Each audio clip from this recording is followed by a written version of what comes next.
Wonder, curiosity, connection. Where will your adventures take you? I'm Dr. Diane, and thank you for joining me on today's episode of Adventures in Learning.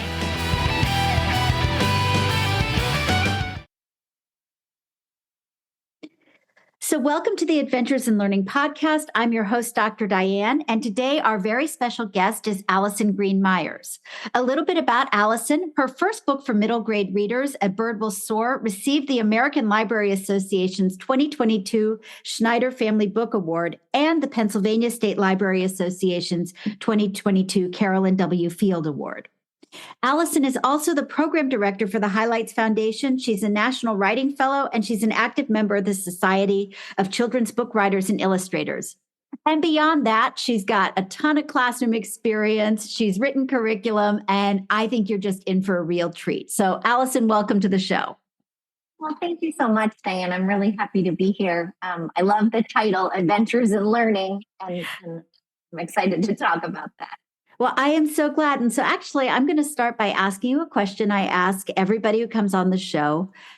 What is your adventure in learning? How did you get to where you are today? You have so many interesting pieces to your background. How did that all come together for you? I think I was always a very imaginative kid. I spent a lot of time by myself, and I would really create lots of different worlds in my mind. I grew up in a really small town in central Pennsylvania.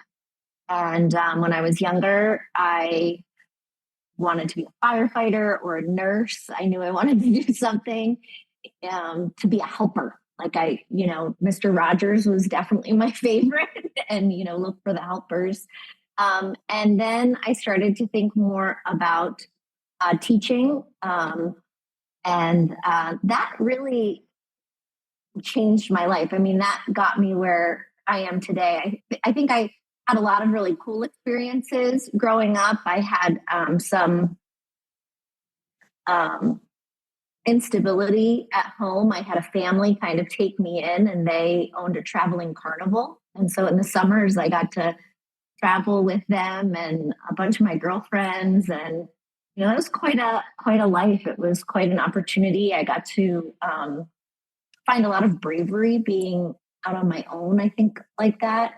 But as far as seeing myself as a writer or a reader, that didn't happen until I was teaching writers and readers. I went and got my undergraduate in elementary education and special education. And I remember being in my first classroom, and the reading time was just the best part. I think the kids could genuinely see my excitement in the clock turning to that time and us being ready to sit down and read together. They made me I wanted to write with them. I wanted to read with them. And then I got involved with the National Writing Project, which really is the teacher as a writer.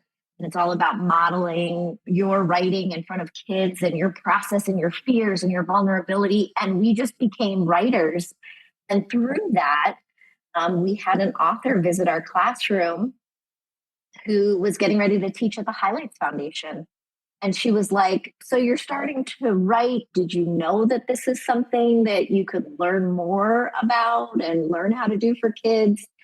And, I loved teaching, loved being with kiddos. And I thought, well, I'll try that. And got involved with the Highlights Foundation, and it sent me on a completely different learning path. So, experiences for sure. But I think teaching in general is what shaped this next part of my life. And we'll circle back to teaching in a few minutes, because I noticed some ways that your teacher brain still informs what you're doing. But I do want to talk about A Bird Will Soar. As I was reading about your book, one of the things that I noticed was said about it is that it creates space in the world for all kinds of families, all kinds of feelings, and all kinds of healings. And as you were just talking, I found myself sort of wondering, were there connections from your own childhood that informed the book? And if you can just sort of give us a little bit more about the book.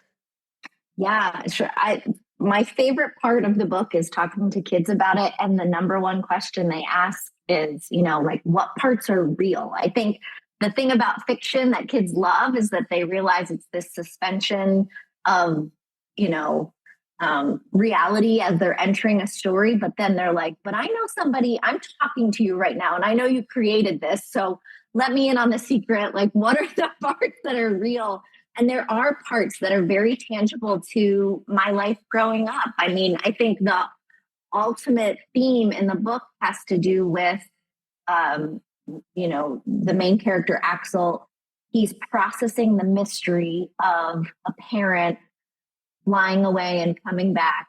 And he's trying to fill in the gaps himself. And for me, that is absolutely positively what I did as a child, as my mom would come and go, as people would use things like words like sick, but you didn't look sick, or she would act really funny, one time, and I couldn't quite figure it out, or she would need me to help get her into bed. I couldn't figure that out. And I would fill in these thoughts all on my own. And so when kids say, like, what are the parts that are real? Those emotions are really real. And that mystery stuck with me for decades. I think when you lose a parent, when you're young, when a parent has substance abuse problems, when, you are a child, you will process that the rest of your life. You'll process that again and again. When you become a parent, if you become a parent, when you're writing, your stories down, you're processing it then as well. So that's a big part. I don't always go really deep into the addiction piece with kiddos, but there are enough nods in the book that I think kids see that, and they see this sense of recovery in the book. Recovery in a lot of ways. Like, there is a bird that gets injured. There's a very outward problem that we see happening. And then there's this inward struggle with the family. And both of those pieces, are things that I've experienced and have happened in my life. And then, the backdrop of birds being a part of it. My family and I were pretty big bird nerds, and I specifically gravitate towards birds of prey. They're completely fascinating to me. And it just felt like the right catalyst for this, these two tensions, this tension of family, and then this like outward piece that we're talking about, kind of the fragility of a bird, but really the strength of a bird in the story. Do you have a favorite passage that you like to share?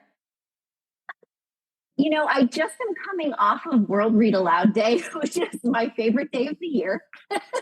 Mine too. And I just read a bunch. And the interesting thing, I talked to the kiddos this year. I was in a bunch of classrooms, and we talked about brains. If you have an opportunity to read the book, it's really all about how our brains are all very different. In my household,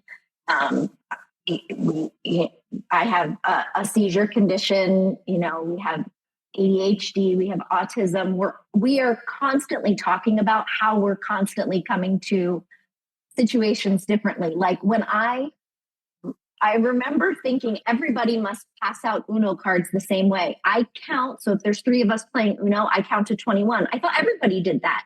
It's just like a processing thing, right?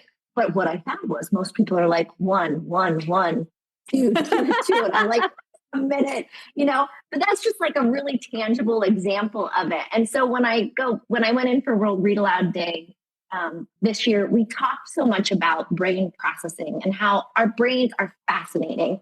And really, human brains are extraordinary. But I'm also interested, and maybe it's because of the way things fire inside my own mind, but in how all brains operate. And so a passage that I read, I actually read 2 to the kids, and these are both very short, have to do with this main character, Axel, who I talked a little bit about. He also, like me, is really fascinated with how people's brains work, and he is thinking about how others are thinking. And it's one way that he really connects with people in his life. And so Axel has a ginormous found family, like I did, people who maybe aren't related to him by blood, but they are caring. They are important people in his life. And one such person is George, who's almost like a grandfather character to him, lives near him. And George greets Axel as Axel's coming out of the woods and always greets him with a poem. So this is just a little passage to kind of highlight those two things. George knows the best poems, like this one about thinking time in the woods, and others too, like the one about the golden eagle soaring above the mountains in the morning. Axel likes to imagine peeking underneath George's white hair, underneath the flesh and bone, and into the pulsing brain of George M. Flores. How those words must snap along the synapses. Go, repeat, words. We all have brains. The paths they make are as unique as feathers. Don't match any two. Look up close, really closely. Two feathers are the same, and neither are two brains. So, but a very short passage, just a little example of something there. But I also talk, a lot about this book is told in prose. So we've got this forward momentum of the narrative where we have the main character, Axel, and he's trying to pull together these mysteries of the things happening in his family. Also, there's this rescue involved with this eaglet. But sprinkled throughout the book, at the beginning of each chapter, there's a poem or something that's poetry adjacent. So all of the poems have to do with factual information about birds, but it kind of gives you a preview. That's what I like to talk to the kids about. Like, why would I start the chapter with that poem? And usually they can find the theme then in the chapter itself. So later on in the book, something happens and they're getting ready to do the rescue, like the actual rescue is coming. But the beginning of that chapter, chapter 12, is called Plan. It should be called an ode to birds' brains, because really what I'm saying here is no matter the size of a brain, no matter the size, it is doing the job it needs to do in the body that it inhabits. And so here's an ode to a bird's brain. It's actually called Plan. But the compact brain, tight inside, curved skull, light enough for flight, packs motor and senses, reason, purpose, and promise. And one of the things I love talking to kids about is most of the time when they hear the term bird brain, it's not always seen as a positive thing, but really if we unpack a bird brain and we think about all of the messages going on in there, all of the information packed inside that size of a brain that's light enough for flight, it's like miraculous, right? Brains just are completely fascinating to me. And there's a heavy theme of that within the book about processing and about our minds, our brains, our instincts being the messages that are just right for us. Well, and I love the fact that you're dealing both with neurodiversity and diversity of families, because I think that's something that so many of the students we're working with are facing in their own lives. And so it provides that mirror for many kids, as well as a window to be able to see and maybe appreciate other classmates who might be different than they are. Yeah, I love that. I think I had the book is kind of a quiet book. I mean, it's not the kind of book. It's not. It didn't make a huge splash, let's say, in the world. But for the people that connected with the book, I think they really connected. And early on in when the book first came out, I was invited to do a talk at a local bookstore in Pennsylvania. And I thought, I got there really early. I didn't know who would show up. And when I got there, I was like maybe an hour and a half early. There was already a kid there. I was like, oh my goodness. And so, at first I go in, I'm like, would you like to help me? No, he doesn't want to help me set up. I'm like, okay. So I'm setting up. I had some activities to do with the kids. And he said, finally, if anyone has any questions tonight about the book, I can answer them. And that was like a stop, all forward motion kind of phrase, because it all kind of came together. I had spent the time working on this book, writing it mostly about myself and my family and these things that I had been processing. And then you work really hard to get the book out into the world, right? You think about you sell it and whatever. And in my head, I was like, this book isn't selling. I'm failing somehow. Will anyone connect with this book?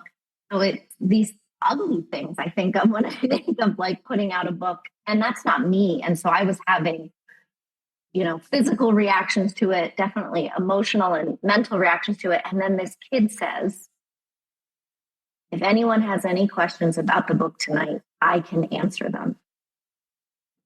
The book wasn't mine anymore. The book was his. It was theirs. Any kid that picks up this book and sees themselves. And when I tell you, he said that to me, and then there were maybe 5 kids at this book event that they did at this thing. He answered every question. Somebody would ask a question. His name was Malcolm. Somebody would ask a question and he would answer it. And then at the end, so, we do this thing. I do this writing activity with the kids. We're talking. And at the end, he says, some of you maybe wanted to ask, but didn't, and goes on to say all the questions that he feels people should have asked about the book, including why I used poetry in the book and wow, and answered all of those questions. So talking about representation, talking about those pieces, there's something about you saying people seeing themselves in you, in your story, people learning about other people in the world.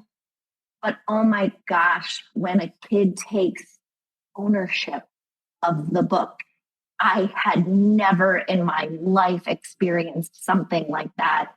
And it was a game changer for me. It switched, into a completely different headspace going forward. And I credit that kid, that store in Wilkes-Barre, Pennsylvania for really, that's amazing. And he saw the book. It was amazing. Yeah. Oh, that's so wonderful.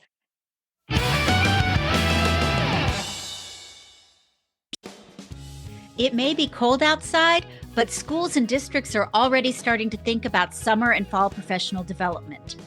Are you looking for a professional development workshop that will help you learn how to build connections between multicultural picture books, authentic STEM experiences, and your curriculum? Look no further. Dr. Diane's Adventures in Learning has workshops for everybody. You'll explore strategies to get your students fully engaged in wanting to learn more. And you'll walk away with a new perspective on multicultural picture books, as well as strategies and ideas guaranteed to awaken your sense of wonder and to help you immediately build science and STEM connections in your early childhood, elementary, or library setting. Learn how to joyfully connect science and math to literacy, oral communication, gross motor skills, and dramatic and artistic play. Every activity and strategy can be completed using materials you already have in your classroom, school, or home education setting. Check out our offerings at drdianeadventures.com and book early for this summer and fall. And right now, for every workshop that's booked, we will make a donation to One Tree Planted so that we can offset our carbon footprint. We look forward to planning some wonderful adventures in learning with you this year.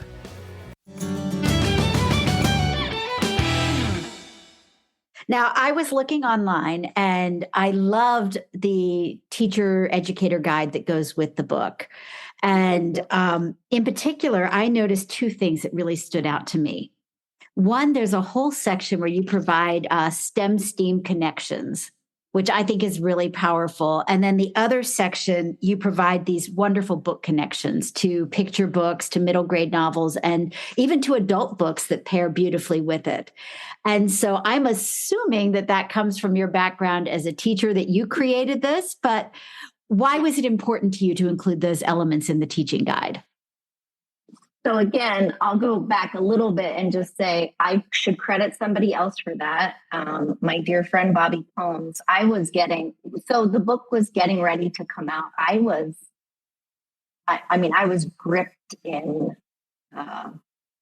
just terror about the book coming out. And my friend Bobby said to me, well, what is it when you think about, okay, the book is out in the world, there's nothing you can do about it. What is it you really want to happen? And I said, I want to talk to kids about it. She said, well, write the teacher guide. Write down all the things that you want to talk to kids about it. Like put something together that excites you and that you can see something in the future really positive happening with the book, having these discussions with kiddos. And so that's what I did when even World Read Aloud Day, I talked a little bit about that. At the end of World Read Aloud Day, they're really quick sessions, you read, and then I always do a book. Like I brought all these Schneider Family Book Award books with me, and I talked about all the different books that won the Schneider Family Book Award that were positively representing the disability experience out in the world, contemporary books today. That was really important for me. And in a teacher guide, I want kids to feel successful in the themes of the book more so than this book necessarily. Like if the thing that they think is the coolest about this book is birds, oh my goodness, look at all these nonfiction books about birds. If it's the way that we connect with nature, oh my goodness, look at all the different books that are out there that have humans and nature not just coexisting, but intricately related to one another.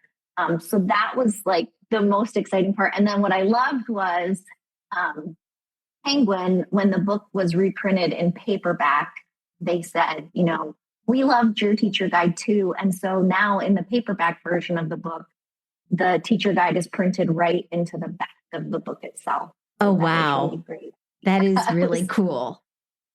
I really loved that. And you talked about the Schneider Award. What difference did that make to you winning that? That was a big one. It was shocking. So for those who don't know, with the American Library Association, the awards that they do, the Youth Media Awards every year, you do find out very shortly before they make the big announcement to everyone that you've won the award. And my editor ended up calling me on Thursday. I think the awards were on Monday, and he said, we have to have an emergency marketing meeting. And when I tell you that this book is quiet and made a quiet entrance into the world, I had never met the marketing team. We had never had any discussions about the book. So I was like, oh no, what have I done? I had just turned in some videos. I did a video on trying poetry, like using the book. I thought, oh my goodness, maybe I did something wrong with that. They didn't want me to do that.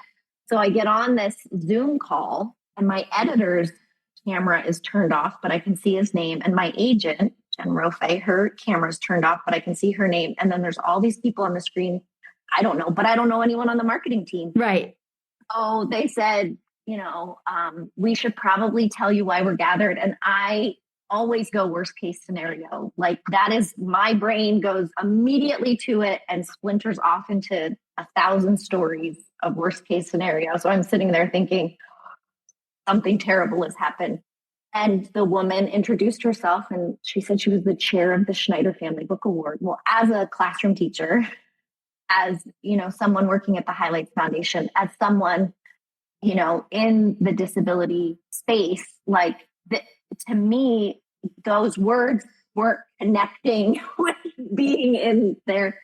And she was so lovely that I don't know where I went when she first started talking, but she said she must work with kids who process very similar to the adult that was sitting in front of her on the Zoom screen, because she said, I can tell you need me to repeat everything that I just said.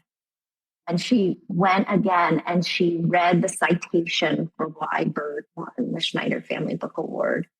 And it was one of those moments where like I was present, but then the things that came out of my mouth, I remember talking to her about, so the whole committee then opens up their screens and they're all facing me on Zoom, and my editor comes on and he's crying, and my agent comes on and she's crying, and I'm sobbing. And I start talking about Show Me a Sign, which had won a few years earlier, about that book. And then she was like, do you want to talk about A Bird Will Soar?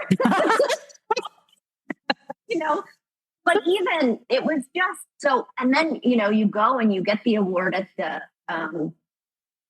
annual conference. And when I showed up, it was still that, did I really have that conversation? Am I really in the place that I'm supposed to be? It was shocking. It was just so shocking to be recognized by an award committee that I hold in the highest esteem. Of course. Who saw literary pleasure in the book and also saw authentic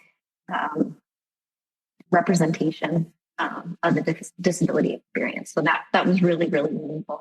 I just went on way too long, and No, you know what? It's a beautiful response and it's very honest. And as you were talking, what I was sort of thinking is between Malcolm, who gave you that affirmation that your book was reaching children, and the committee that gave you the affirmation that it was loved and appreciated, and hopefully also then gave you with that stamp and that seal a little bit more marketing push.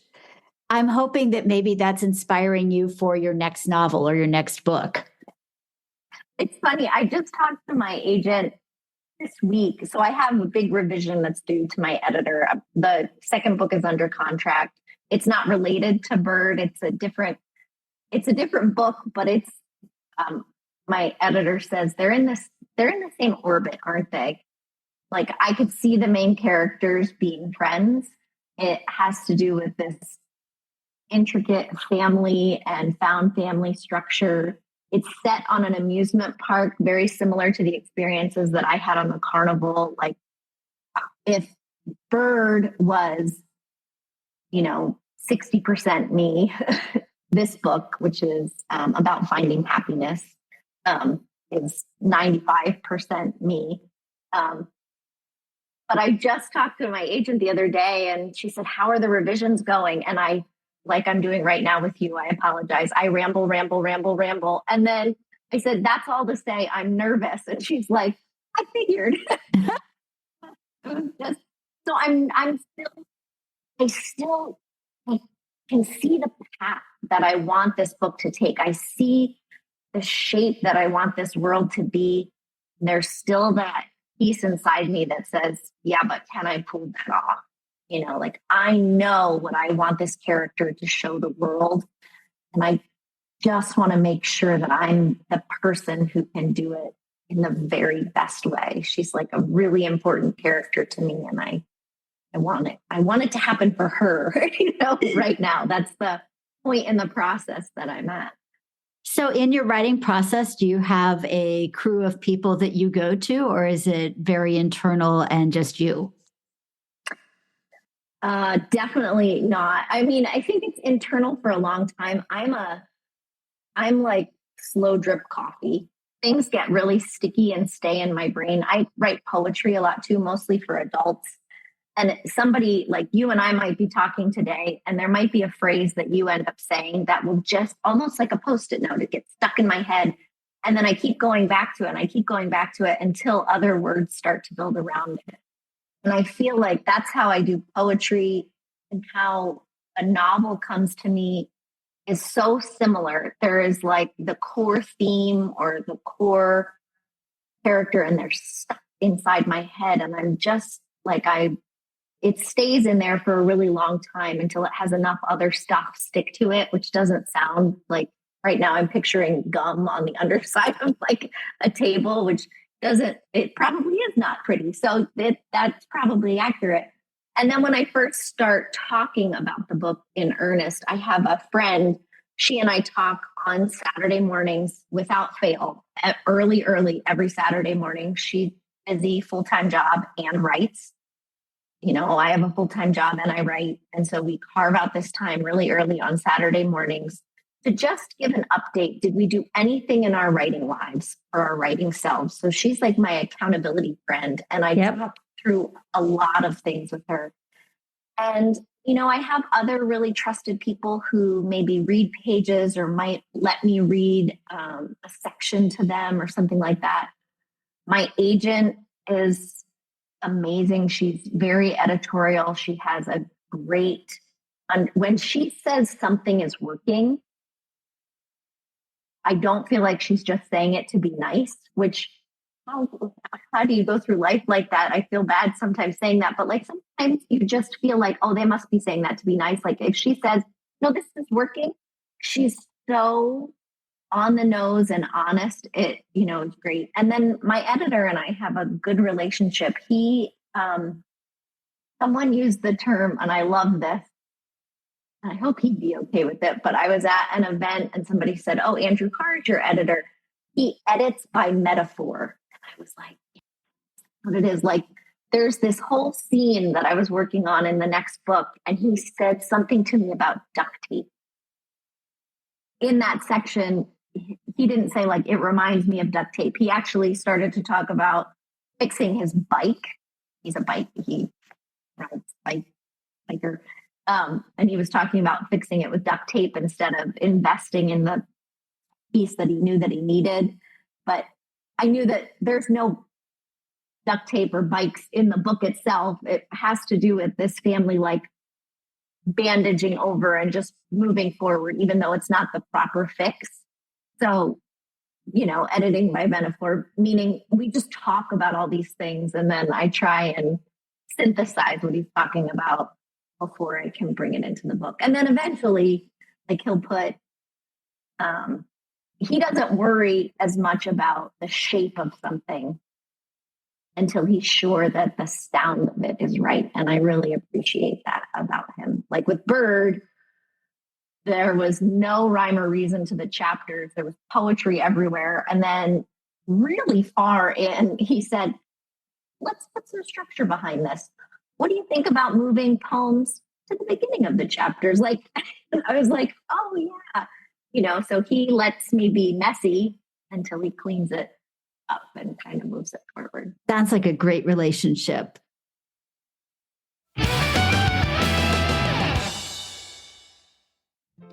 Hey, early childhood and elementary school teachers and librarians. Are you looking for ways to spice up your curriculum, build connections with engaged STEAM learners, and introduce multicultural versions of fairy tales and folk literature? If so, head over to drdianeadventures.com and check out our on-demand virtual course. Beyond Ever After STEAM on-demand virtual course allows you to work at your own pace and learn how to build these STEM-STEAM connections through multicultural fairy tales and folk literature. You'll receive professional development credits after you complete this high-energy 3-hour on-demand course produced with Steve Spangler, Inc. As a bonus, you're going to receive a PDF that's filled with curriculum connections and program ideas you can put to work immediately in your early childhood, elementary, or library setting. Discounts are available for group purchases, plus you get special pricing when you purchase it as part of a regular professional development workshop. So head on over to drdianeadventures.com and get started on your own Beyond Ever After experience.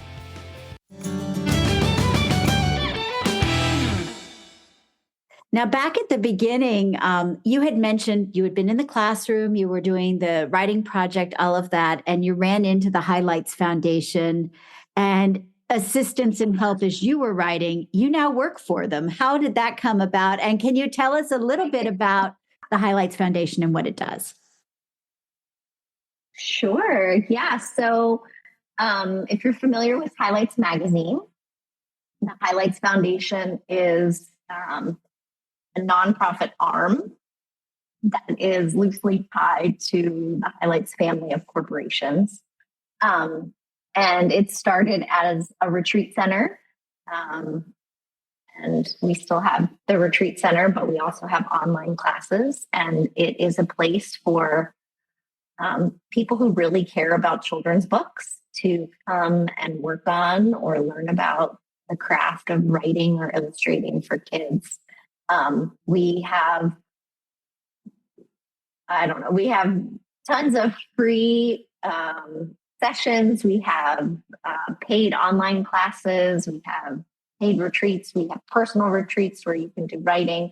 We have fellowships where we're really trying to amplify the voices.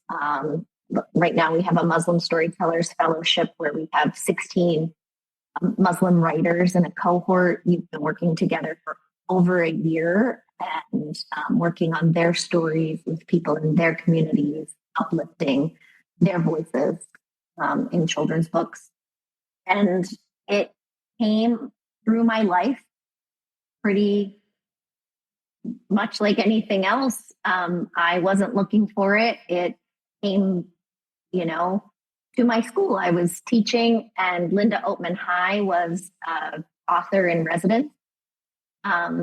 Linda lives in Lancaster. I was teaching in Lancaster. She came into my classroom. I was telling her how much I like to write with my students. And she was like, have you ever heard of the Highlights Foundation? I hadn't. She was getting ready to teach a class there. And I had applied for a scholarship, and my school district, as long as I was receiving continuing education credits, matched the scholarship that I had. So I got graduate credits. And I got to take a class in writing books for children. It was called Hip to Historical. It was like an overview of children's books. It was so life-changing. And it was at the Retreat Center, which is in northeastern Pennsylvania. And when I was there, everyone there was much farther on their journey than me.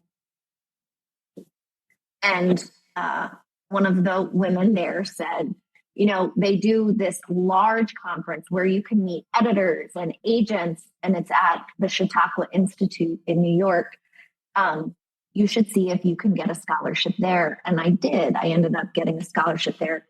And really, it was a week-long intensive talk about professional development. And I was equal parts like losing my bananas because of the people who were speaking at this thing. Like, I couldn't believe it. Like, Linda Sue Park was there, and I was like at a table next to Linda Sue Park, and I couldn't get over it. And I told her a story about how a single shard kept getting stolen from my classroom, but I was so excited because it meant that the kids just wanted to take it home with them. And then she gave me a copy of the book, and I was like, that's awesome. I don't know. It was like, it was beyond. And I ended up meeting my spouse there, who is a part of the Highlights family, which I didn't know when we met there. And then we, stayed in Lancaster for 3 years. And when my son was born, we moved closer to the family homestead. And just then, the Highlights Foundation was kind of going through an overhaul, and they were building a conference center. And the executive director, Kent Brown, said to me, you have a background in curriculum design. I think we might need like a curriculum. I'm not so sure that we need you to design a class, but we need we have representation and illustration. Is there something here for people just starting their picture book journey, or could you do it? And at that time, I was moving to a new area. I had a brand new baby. The answer was yes, because I didn't know what is my next step. And I said yes, and worked there pretty solidly for about 3 years. And then I went back to teaching. And then a new executive director came in and said, I think we could use, an infusion again. And when I came back the second time, there was more of an ability to try other things. So we built the Essential Conversation series, and we built a diversity fellowship, and, things like that, that I just not only stayed, but I stayed and just kept leaning in and leaning in and leaning in. But I was part of the Highlights Foundation for a very long time. Talk about, I think a book takes as long as it takes to write. I was connected to and surrounded by people who were living and breathing children's books, but I needed to work on stories on my own pace. I needed to come to this story at my own time. So I started, my first class with the Highlights Foundation was in 2016. I sold A Bird Will Soar to Dutton Penguin in March of 2020. And in between that time, I had finished 7 other novels that never found a home anywhere, maybe 5 other picture books. And those were all part of my journey. So I guess what I'm saying is, it takes as long as it takes. You could take every class at the Highlights Foundation. You could design every class at the Highlights Foundation, and it still takes as long as it takes. All right. And I'm going to ask you one or two final questions. When you were a kid, what were your favorite picture books? What were your favorite books? That's a great question. I don't, Um, I think I remember my mom sometimes would drop my older sister and I off at the library. We had a really cool library in our town, Bloomsburg, Pennsylvania. And the children's book area was this really thick red carpet. I remember that. But I didn't, I think I was a daydreamer. Like I was thinking of my own stories or thinking about what was happening. My older sister, she was so beloved at the library. They would let her take out like as many books as she ever wanted to. And she didn't just have to stay in the children's section. Like that's what kind of reader she was. So when I think about a reader when we were little, my sister was. I do remember my elementary school librarian reading one of the Ramona books. And in it, Ramona talks to her dad about not smoking and she makes signs. And to me was like, I remember thinking, oh my goodness, like these are conversations I want to have with adults. I want to be brave like Ramona, but I don't remember like picking up a book and loving a book until I started teaching. And then it was like A Single Shard and Edward Tulane by Kate DiCamillo and Hollis Woods, Trisha Riley Gift, What is Goodbye? Oh my gosh, by Nikki Grimes, a book about grief and about relationships between siblings. Like when I was a teacher, that's when I really became a children's book reader. So maybe I was, in my 20s when a children's book really got solidified in my head, but they did, and they've stayed. That's wonderful. And I notice you are surrounded by amazing books behind you. As a grown-up now, you had your favorites when you were teaching. What are some of your favorite books today? Oh, it's so hard. It's such a hard thing. So I just finished Wild Oak, C.C. Harrington, which is historical fiction. It's told between two points of view. The main character is processing the world differently, stutters, has this incredible relationship that's built with nature and with her grandfather. That book really stood out to me. I love The Bridge Home. I don't know, that is set contemporary. Padma Bhattacharman. It's in India. And that to me is like such a beautiful snapshot of found family. It's this trio of kids, and a sibling, but that would be a giveaway if I talk too much about that. But it's about them learning to be brave individually, but also coming together as a family in order to survive. It's emotionally absolutely gorgeous book. I feel like I could talk about books just forever. And I know I would leave every other book out and then be like, oh no. I totally get that. That's one of the things I love about getting to do this podcast is I get to talk about books on a weekly basis, which is really nice for me. Last question for today. What brings you hope?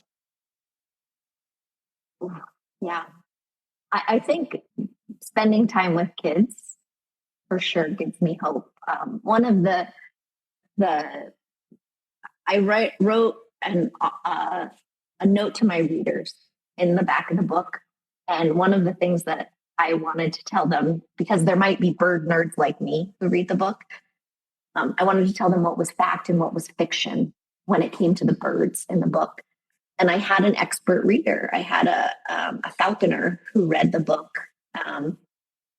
And he wrote me a really nice note, not super familiar with children's books. So he was like, this seems a little long for a book for kids, but I think he was picturing a picture book. But at the very end of the note, he said, the only problem that I have is that you keep putting the concept of hope onto the eagles, specifically the parents, that they have hope that their child will survive. And I sat with that and I thought, oh my goodness, like if I unpack that, I unpack so much. But in this note to kiddos, and they've brought this back to me, they've said it to me, the words, I hope that hope permeates the species. I hope that it's found wherever we look, in whatever we look. And so I want kids to look for where, they see hope. And then how lucky are we that they bring that back to us? How lucky are we that they're caring about things that they really want to see change? And man, they are bound and determined to make it happen. And I feel really lucky to, even though I'm not in the classroom day to day anymore, to be able to be with kids and have that hope kind of sprinkle out on me when I get to see kids. Well, thank you so much, Alison Green Myers, for joining us on the Adventures in Learning podcast today. I will include links in the show notes so people can find your book and find your website. And we look forward to seeing what comes out next. Oh, thank you so much. It's been a real pleasure. Thank you. You've been listening to the Adventures in Learning podcast with your host, Dr. Diane. If you like what you're hearing, please subscribe, download, and let us know what you think. And please tell a friend. If you want the full show notes and the pictures, please go to drdianeadventures.com. We look forward to you joining us on our next adventure.